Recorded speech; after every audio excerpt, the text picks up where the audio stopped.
Council is a group of women and non-binary people from across Scotland, from a whole range of marginalised communities with a whole diverse range of lived experiences, who have formed a participation advisory group in order to support the work of the National Advisory Council on Women and Girls, who in turn support the Scottish Government to help drive gender equality forward in Scotland. 20 members on the panel at the moment, women and non-binary people of all ages, all backgrounds, women from ethnic minorities, carers, LGBTQ+ women. It was important to us that the people who should form the Empowering Women panel should be people that traditionally don't necessarily have a voice, particularly in that decision-making Scottish Government arena. So these are people who are traditionally furthest from power.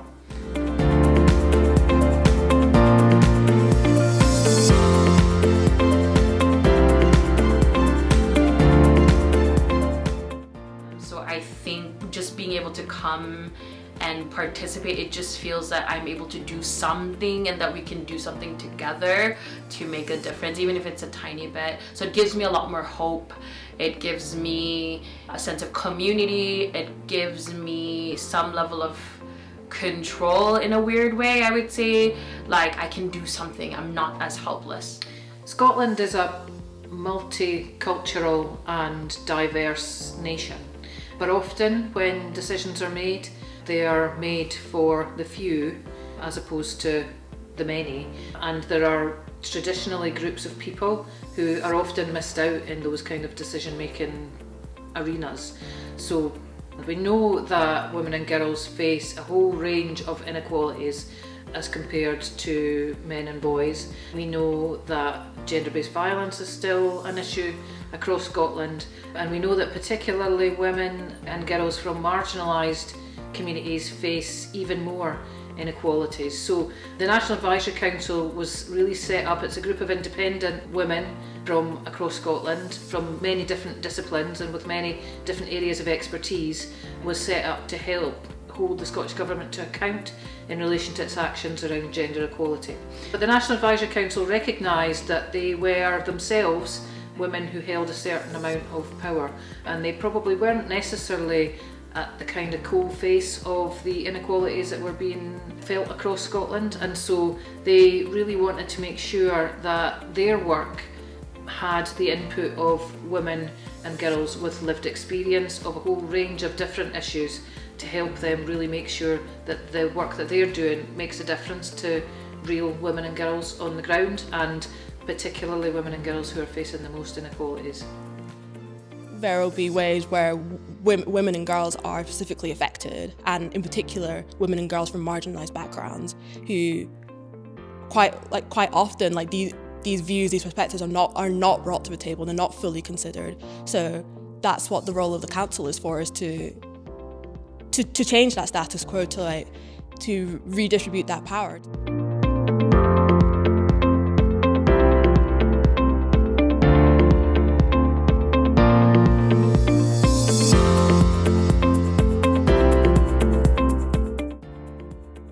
It has made me feel like I'm being listened to, and maybe we can make a difference to policy. It's lifted me, definitely has lifted me, and I think that's the main thing for me. Is I feel like I might have some control over policy, and I think that helps with mental health.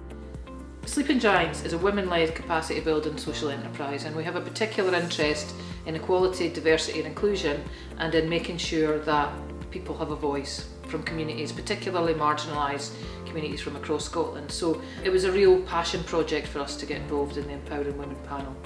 Our role really is to support the panel to do their work.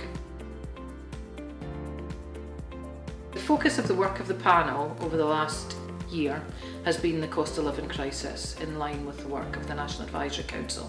So the panel's taken part very actively in a participation programme, which has involved weekly online meetings, both to discuss and form ideas about their views on the cost of living crisis.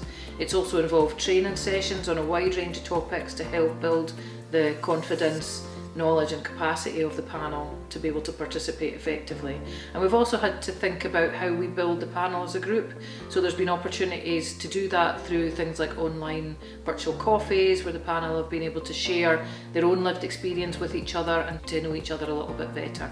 We've also found it really important to build in regular face-to-face meetings, which the panel really value and enjoy.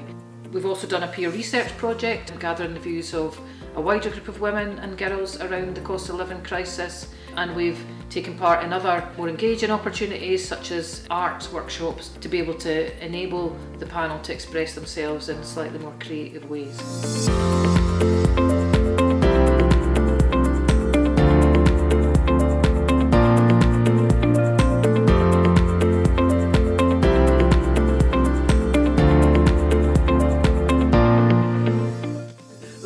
Important to listen to the voices of because women doesn't have a voice in the government experiences, so it's really important for women to come together and hearing their voices feel empowering. We undertook a research project on the cost of living crisis and on women's experiences of the cost of living crisis.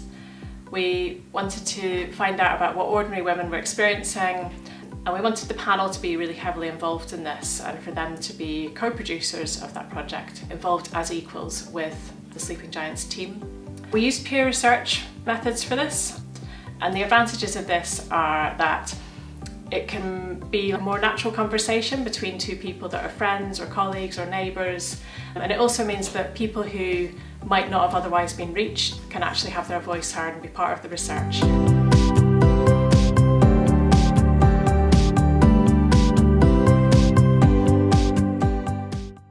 What we learned through the research was that, of course, there was a really wide range of experiences, with some people just needing to tighten their belts a little bit and it not having too heavy an impact on their life, but others having really quite severe impacts where it's affecting their health, it's having really severe effects on their well-being, they're not able to access the same services, it's kind of affecting people's rights in a way to have a public life and to have a sort of full family life for those people who have children.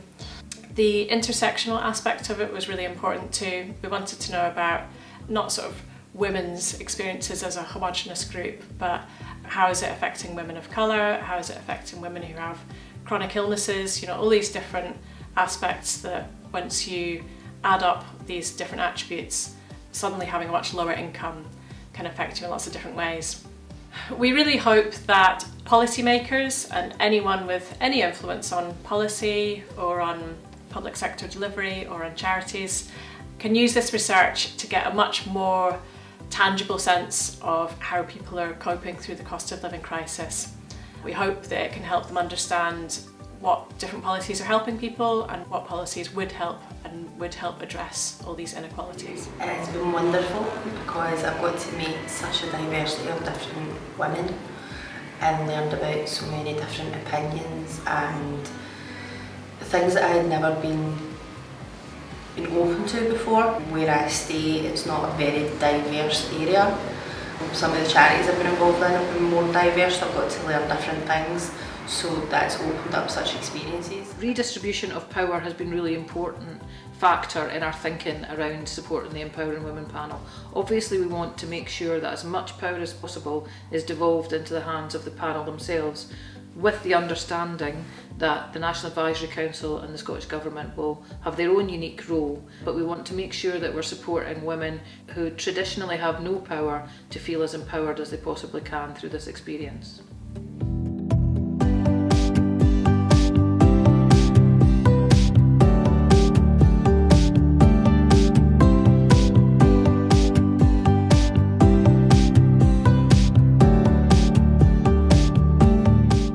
For me, I would say it's been really good able to get your voice across.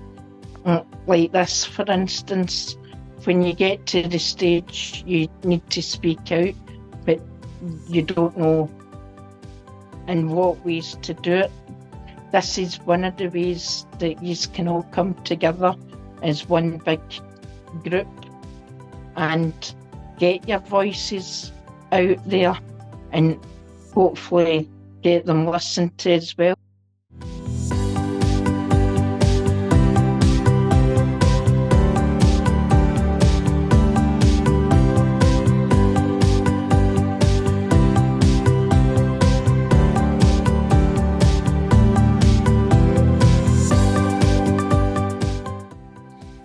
I think it's early days with the Empowering Women panel so far, and while we've seen great changes both in terms of the panel's levels of confidence and in terms of their strength and voice as a group, I think there's still a lot to do in terms of empowering the panel to work more closely with Scottish Government officials to really develop that relationship between the three parts of this project, which are the Empowering Women panel, the National Advisory Council on Women and Girls and the Scottish Government, so that collectively we can use all of the skills around all of those parts to be able to really drive positive changes that can be felt by real women and girls on the ground.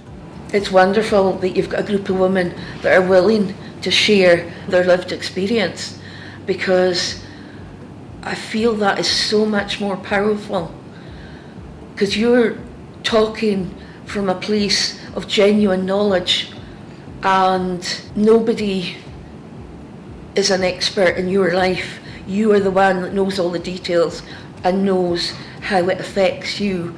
And the other thing is that I like about this panel, anything really that we can actually get done, any positive things that we manage to get done, I feel that there's a knock-on effect, that it won't just make a difference to women and girls, it will have the knock-on effect of spreading out into society as a whole.